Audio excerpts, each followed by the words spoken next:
ನಮ್ಮ out going ವಿರೋಧ ಪಕ್ಷದ ನಾಯಕರಾದ ಅಶೋಕಣ್ಣ, ಇನ್ಕಮಿಂಗ್ ವಿರೋಧ ಪಕ್ಷದ ನಾಯಕರಾದ ಸುನಿಲ್ ಅಣ್ಣ ಅವರು ಕೇರಳ ಸ್ಟೋರಿ 2 ಪಿಕ್ಚರ್ ನೋಡ್ತಾರೆ. RSS ಹಿನ್ನೆಲೆ ಇರ್ತಕ್ಕಂಥವ್ರು ಯಾರೋ ತೆಗೆದಿದ್ದಾರೆ ಅನ್ನೋ ಕಾರಣಕ್ಕೆ ಅವರು ಕೇರಳ ಸ್ಟೋರಿ 2 ಪಿಕ್ಚರ್ ಹೋಗಿ ನೋಡ್ತಾರೆ.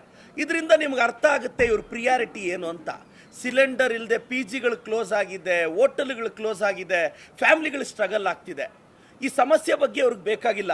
ನೋಡಿ, ಇವತ್ತಿನ ಸಿಲಿಂಡರ್ ಸಮಸ್ಯೆಗೆ BJP ನೇರ ಕಾರಣ ಅಂತ ನಿಮ್ಗೊಂದು ಎಕ್ಸಾಂಪಲ್ ಹೇಳ್ತೀನಿ. ಎಪ್ಸ್ಟಿನ್ ಫೈಲಲ್ಲಿ ನಮ್ಮ ಪೆಟ್ರೋಲಿಯಂ ಮಿನಿಸ್ಟರ್ ಹೆಸರು ಇತ್ತು, ನರೇಂದ್ರ ಮೋದಿ ಅವರ ಹೆಸರು ಇದೆ, ಡೊನಾಲ್ಡ್ ಟ್ರಂಪ್ ಅವ್ರ ಹೆಸರು ಇದೆ. ಇದನ್ನ ಇರಾನ್ ಅವರು ವರ್ಲ್ಡ್ ವೈಸ್ ಪ್ರೊಪಗೆಂಡಾ ಮಾಡ್ತಾ ಇದ್ರಂತೆ. ಈ ಎಪ್ಸ್ಟಿನ್ ಫೈಲ್ಸ್ ಅಲ್ಲಿ ಡೊನಾಲ್ಡ್ ಟ್ರಂಪ್ ಅವ್ರ ಹೆಸರು, ಮೋದಿ ಅವ್ರ ಹೆಸರು, ನಮ್ಮ ಪೆಟ್ರೋಲಿಯಂ ಮಿನಿಸ್ಟರ್ ಹರ್ದೀಪ್ ಸಿಂಗ್ ಪೂರಿ ಅವ್ರ ಹೆಸರೆಲ್ಲ ಇದೆ. ಇದು ಹರ್ದೀಪ್ ಸಿಂಗ್ ಪೂರಿ ಅವರೇ ಹೇಳಿದ್ದಾರೆ ಎಪ್ಸ್ಟಿನ್ ಫೈಲಲ್ಲಿ ಇರ್ತಕ್ಕಂಥದ್ದು ನಿಜ ಅಂತ. ಪ್ರಪಂಚದ ದಿಕ್ಕನ್ನು ತಪ್ಪಿಸ್ಬೇಕು ಅಂತ ಇವರು ಇರಾನ್ ವಾರ್ ಮಾಡ್ತಾರೆ.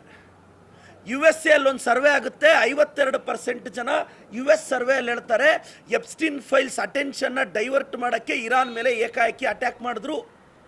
ಇಸ್ರೇಲ್ ಜೊತೆ ಹೋಗಿ ಮೋದಿ ಅವರು ಬಂದ 2 ದಿನಕ್ಕೆ ವಾರ್ ಸ್ಟಾರ್ಟ್ ಆಗುತ್ತೆ. ಇವತ್ತು ಎಲ್ಲ ದೇಶಗಳ ಜೊತೆ ನಮ್ಮ ಪ್ರಧಾನಿಗಳು ಒಳ್ಳೆ ಸಂಬಂಧ ಇಟ್ಕೊಂಡಿದ್ದಿದ್ರೆ ಇವತ್ತು ಚೈನಾದ ಅಡುಗೆಗಳನ್ನ ಬಿಡ್ತಾ ಇರೋ ಇರಾನು, ರಷ್ಯಾದವ್ರನ್ನ ಎಂಟರ್ಟೈನ್ ಮಾಡ್ತಾ ಇರೋ ಇರಾನು ನಮ್ಮ ದೇಶಕ್ಕೂ ಸಾಫ್ಟ್ ಕಾರ್ನರ್ ಇದು ಮಾಡೋದು ಯಾಕೆ? ಅಮೇರಿಕನ್ ನೋಡಿದ್ರೆ ನಮ್ಮ ಮೋದಿಯವ್ರಿಗೆ ಭಯ. ಪಾಕಿಸ್ತಾನ್ ವಾರ್ ನಿಲ್ಲಿಸಿದ್ವಿ ಅಂತ ಹೇಳಿದ್ರು ಯಾಕೆ ಮೋದಿಯವ್ರ